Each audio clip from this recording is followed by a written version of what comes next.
السلام عليكم ورحمة الله وبركاته. ازيكم يا حبايبي، عاملين ايه؟ وقبل ما نبتدي نسمي ونصلي بسم الله والصلاة والسلام على رسول الله. النهاردة حبايبي هنعمل مع بعض الكاتشب بطريقة سهلة وبسيطة، ويلا بينا نشوف هنعملها ازاي. اول حاجة حبايبي انا بجيب كيلو قوطة حمراء، طماطم حمراء خالص، البلح دي الموسم بتاعها دلوقتي، وبقطعها صغيرة كده زي ما انتوا شايفين. بنضربها في الخلاط. لو انت عايزه تحط لها حبه ميه صغيره، لو الخلاط بتاعك ضعيف ماشي، مش عايزه، لو الخلاط بتاعك يعني سرعته قويه مش لازم، يكون احسن بالنسبه لك عشان الكاتشب يستوي بسرعه. بنضربه ضرب مبرح كده. وبعدين حبايبي بنصفيه بالمصفى، لان انا مش عايزه اي تكتلات ولا اي حاجه، مش عايزه بذور ومش عايزه قشر. احنا عايزين بس الطماطم الصوص بتاعها صافي خالص، عشان ما ياخدش معانا وقت على النار.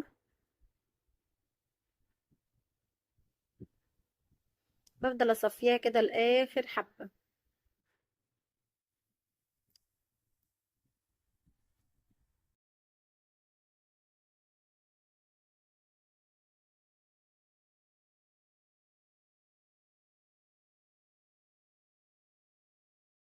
وفي اي وعاء عندك كده، حله بقى المونيا، ستانلس، تيفال، اي حاجه، بس يستحسن تكون المونيا، لان الالمونيا بالنسبه للطماطم والحاجات دي بتبقى هي احسن حاجه فيها، ما بتلزقش.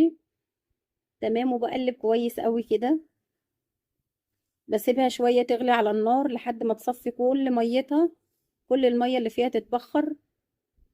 من وقت لوقت برجع اقلبها. تمام، يعني كل شويه دقيقتين كده 3 برجع اقلبها زي ما انتم شايفين معايا، بروح وارجع. الوقت هي خلاص بقت معايا، بدأت تتخن شوية، وبخرت يعني معظم المية اللي فيها حوالي 80%. بجيب بقى المكونات بتاعتي. عندي فلفل اسود، وعندي توم باودر، وعندي بصل باودر، وقرف، وعود واحد بس قرنفل. عندي كمان حبايبي نص معلقة نشا، بقلبها في حبة مية صغيرين خالص. ده عامل قوي بيخلي الكاتشب يتخن معانا كويس ويبقى احسن من هاينز. بفضل اقلب كده عشان ما تعملش كلاكيع، بقاش فيها تكتلات.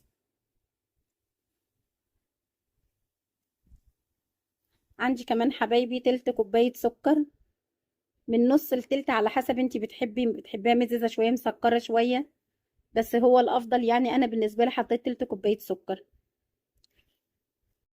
انا ما حطيتش يا حبايبي كل السكر، برجع ادوقه، لو حسيت انه عايز سكر تاني بحط له، لان الطماطم بتفترق بتختلف.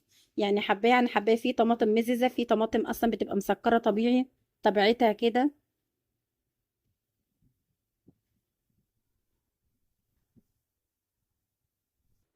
فانا دقتها حبايبي لقيتها محتاجه سكر، فهحط بقيه تلت الكوبايه بتاعتي كده، خلاص هي خدت تلت كوبايه سكر بالظبط.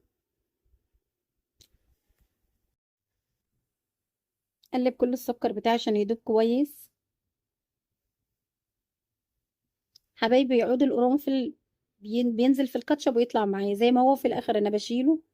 عندي تلت كوبايه خل، برضو ما بحطش كل الخل، بخلي حبه للاخر.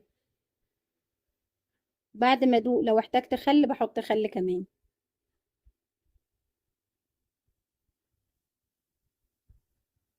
نفضل نقلب فيها كده كويس عشان ما تلزقش، هي خلاص بدأت تتخن معانا خلاص اهي.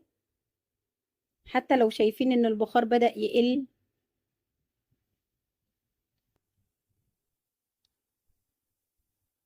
مفيش اي تلكتلات، مفيش اي حاجة لازقة في الحلة.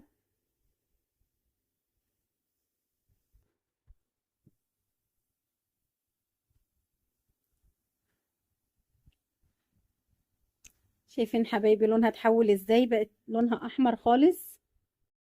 نطلع حبايبي حتة على سن المعلقة كده ونشوفها، لو نزلت مية يبقى لسه.